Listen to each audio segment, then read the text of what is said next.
In this section, I'm going to be describing how you use EQ, which is our third Pro Mix technique. Now, EQ can also be referred to as equalization or tone controls, but it's called EQ in Cubase. You'll notice that if we look in our rack up here, we have an EQ rack. So I'm going to be using EQ as the terminology for equalization and tone control throughout this course. Now let's talk about what EQ does. EQ is what you use to focus the frequency content of a channel or track that you want to hear more or less of. Unfortunately, Cubase has a really great way to look at the frequency content of what's happening inside of a channel inside of the mix console. And to show that to you, I'm going to come to my bass group, and I'm going to solo that group, and then I'm going to hit the Edit Channel Settings button right here, which is that E button. When I click on that and I look at the equalizer and then press play, what you're going to see is a representation of the frequency content of this mix channel group.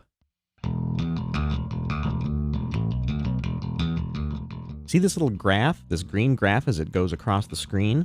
Well, this is the frequency range or the frequency spectrum of the audio that's coming through that group channel. You'll notice that down here at the bottom of the screen, we have 20 Hertz units all the way up to 20,000 or 20K Hertz units. And that is the frequency range of the human ear. So humans can hear from 20 to 20K. And this other graph from top to bottom shows us the volume of the different frequency ranges. Higher parts of this graph will indicate louder frequencies, and as you move to the left, you're going to be seeing higher frequencies, but these you'll notice are a bit quieter than the frequencies over here. And the reason why is because this is a bass guitar, and most of its fundamental tone is happening in the low frequency range. But just because it's a bass guitar and we're seeing a lot of bass frequencies doesn't mean that it doesn't have a lot of other frequency content as well.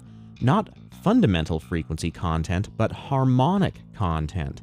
So as you get higher into the frequency spectrum, you start to hear more of the definition of those high notes or the string sound or fret noise. So a bass guitar is a fairly full range instrument. But let's take a look at something that isn't quite as full range. So I'm going to close the channel settings window here, and then let's solo the guitar tracks, and let's take a listen to those and look at the frequency content.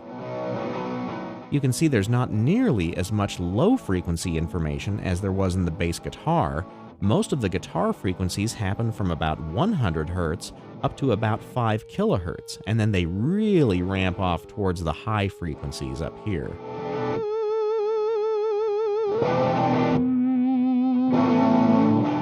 So by using this frequency spectrum, it makes it very easy to go in and make adjustments and not only hear what you're doing to the tonality of that instrument or track or group channel to focus in on the frequencies, but it also helps you see what your ears are hearing. So in the next tutorial, I'm going to show you how to use the Cubase EQ.